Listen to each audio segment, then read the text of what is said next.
Hello guys.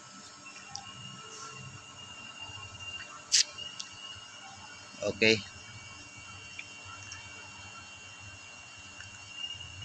For today's video is simple basic connection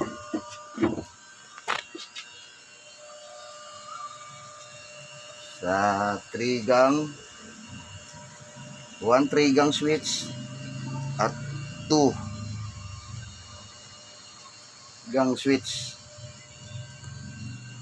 Iba naman sa ibang connection naman ito.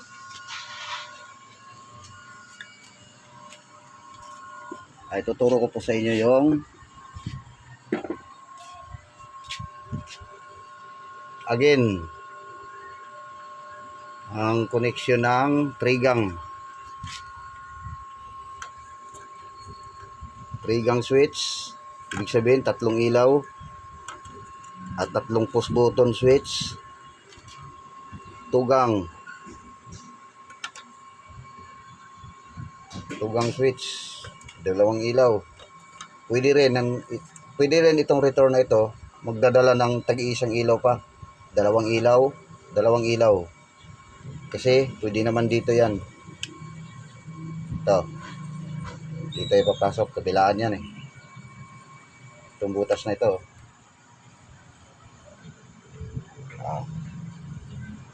Dito nga itong isang yung isang return sa ilaw nyo dito.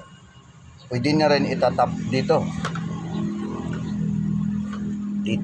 At saka itong return na ito. Ganon din dito. Pwede rin to magdadala ng 6 na ilaw.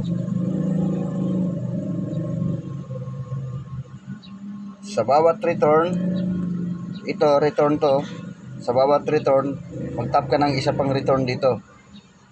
Bali isang pindutan, isang push button switch ito, dalawang magkakaroon ng 2 ilaw.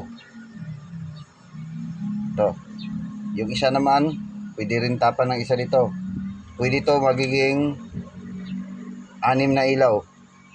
Ang dala nito. Ito. Ngayon, yung ating source. Ito yung load side natin, no? Ito yung line 2, line 1.